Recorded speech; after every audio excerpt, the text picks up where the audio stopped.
o'quvchilarningki maktab darslarini kuchaytirish va takrorlashni asos qilamiz. Amaliyotda bir o'quvchiningki maktab darslarida yaxshi natijalarni elib kelishi, sinfningki oldin qatorda o'quvchilardan bo'lishi bu o'quvchimizningki ruhiy va psixik sog'lomligiga va shundaqla ularningki bundan keyingi ilmga bo'lgan qizg'inligiga bevosita ta'sir ko'rsatadi.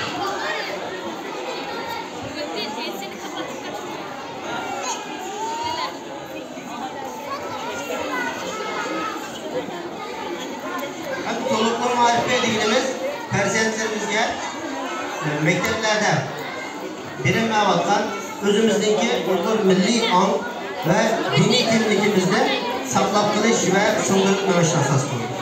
Darslarimizningki o'rinlashtirishi hafta ichi 5 kun va hafta oxiri 1 kun, ya'ni haftada 6 kun davom qiladi. Bizning darslarimiz bolalar maktabdan qaytgandan keyin kechqurunda har kun 3 soatdan haftada 3 kun bolalarga turkcha, matematika va fen bilimlari darslar o'tiladi. Haftada 3 kun Uyg'urcha, Qur'oni Karim ve ahlak terbiye dersi, kompüter bilimleri diyerek derslerimizi orunlaştırırken. Hem de biz bu derslerini orunlaştırırken ki okuyucularımızda 1. 2. ve 3. sınıfta okuyulan okuyucularımız bizde okugandan keyin mektepte aldın qatardagi o'quvchilarningki derslarni yaxshilash bo'ldi va sinflarda aldın qatardagi o'quvchilarning qatorini yaratdi. Bendeki Türkiye'deki eğitim basqıçlarındaki en mühimlerden bo'lgan bir basqıç olsa 4. sınıfdan 5. sınıfga chiqish. Biz 4. sınıf o'quvchilarida Türkiye'deki bir qadar yaxshi bo'lgan, boshqa maktablarda o'qitishi bir qadar yaxshi bo'lgan proje o'rta maktablarga o'tkazish uchun tarbiyalashni qilyapmiz. 2 yildan beri bu o'quvchilarning o'tgan yili bizda tarbiyalangan o'quvchilarning 28'i imtihonga chiqdi. Buning ichida 26'si noktalık proje o'rta maktablarga qabul qilindi.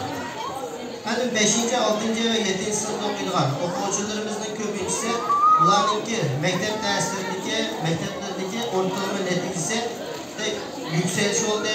Ko'pinchisi bu yillik o'qishni taqdirnomasi edib tamomladi. Ana o'tgan yil esa tunji qarorliq biz 8-sini LGS imtihoniga hazırlık qilish sınıfı açtık.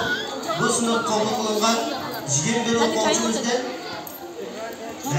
5'i tövizning yuqori numeriyle Türkiye'deki yaxshi maktablarga o'rinlashdi. Bunun içinde 83 ağır o'quvchimiz var. Bu neticeninki bizde en xushal qilgan bir tarafi o'quvchilarningki yaxshi netijaga erishish olsa, yana bir tarafi bu neticelerge erishish uchun o'quvchilarga yanada bo'lgan va ularga destek bo'lgan bizningki o'qituvchilarimiz bo'lishi. Bu bizga ikki narsani isbotlab turibdi.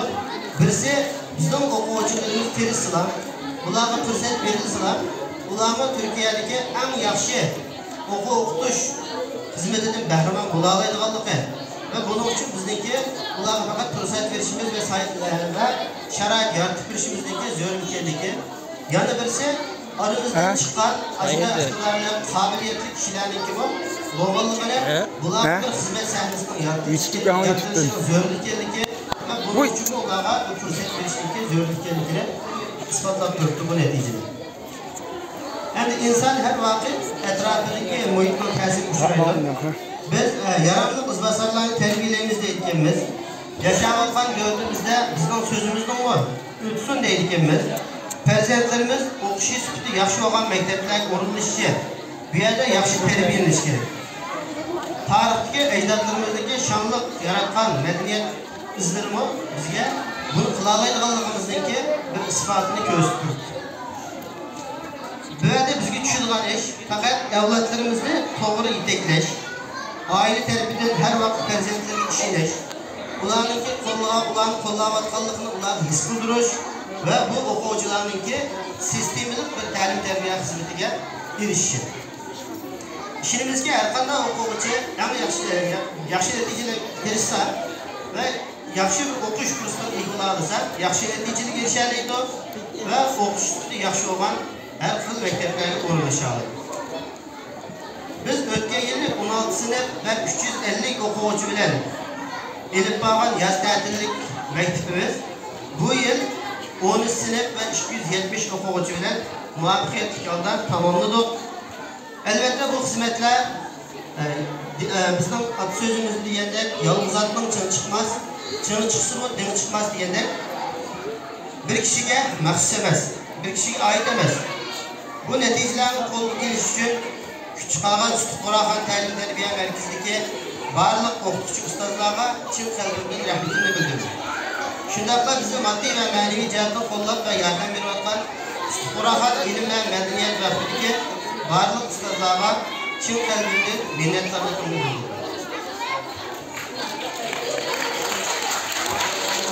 Shuni unutmasligimiz kerakki, vatanni ozod qilish bizningki oliy g'oyamiz.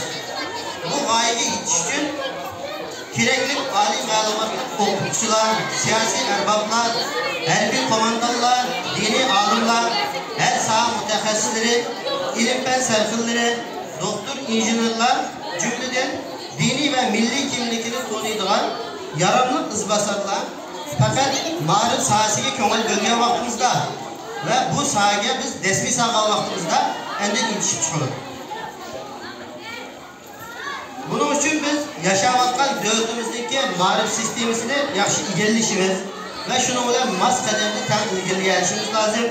Hatto bundan ish tushadigan, texnik mukammal, texnik sistemlashgan bir ma'rif sistemi qurib chiqishimiz, o'qitish programmalarining tuzilib chiqishi va chet ellarda ilib berayotgan mavjud o'qitish programmalarining millatimizning ehtiyojiga va zamonimizning taraqqiyotiga mas halda yanılip duruş lazım. Ahirde deydiğim, biz bu hizmetlerini elip verişimizdeki asasi məqsədimiz farzandlarimizning faqatla yaxshi maktablar içilib o'qishi yoki kelgusida ko'p pul topiladigan sohalarga o'rinlashish uchun emas. Bizning asosiy maqsadimiz bu xizmatlarni elib borayotgandagi asosiy xizmatimiz muajiratda yashayotgan Uyg'ur avlodlarining yashayotgan davlatda boshqalarga muhtoj bo'lib qolmaydigan gibi ödüdüğün ve kolluk ettiğin bu imkanlarını vatanda zulüm uçurayotgan aşı Şarkı Türkistanlı qarindoshlarimizdagi qutulushi uchun ishiladigan bir kishilarning bo'lishida ve milliy ve islomiy ong'i ega nesillarni yetishtirib chiqish. Shuning bilan birga bu avlodlarimizga bizning yiltizimizdagi shu Sharqi Turkiston degan tuproqda ekanligini ve her zaman bir günü öz vatanimizda her holatda yaşayalayotganligimizni ishongan, buning uchun badal to'lashga her zaman hozir nesillarni yetishtirib chiqish. Merkezimiz xizmat jarayonida yo'liqqan har xil qiyinchiliklarni oldi bilan Alloh subhanahu va taoloninki andan qolsa vaqtimizdagi xizmatdoshlar, ustozlar va o'qituvchilarninki yardım bilan alhamdulillah bugungacha yetib keldik. Bunun neticesinde bugün sistemlaşkan ve güçlü okutçular koşulunu ega bir ta'lim terbiye merkezi haline geldi. Bu yerde ahırda hizmetdaşlarımga ve merkezimizdeki okutçu ustazlarga şundaklar ben bu bayraklı koldan topshirib algan savaqdishim, sertdishim ve dostum Seyfullah Azizga chin qalbimdan rahmatimni bildiraman. Ko'p rahmat.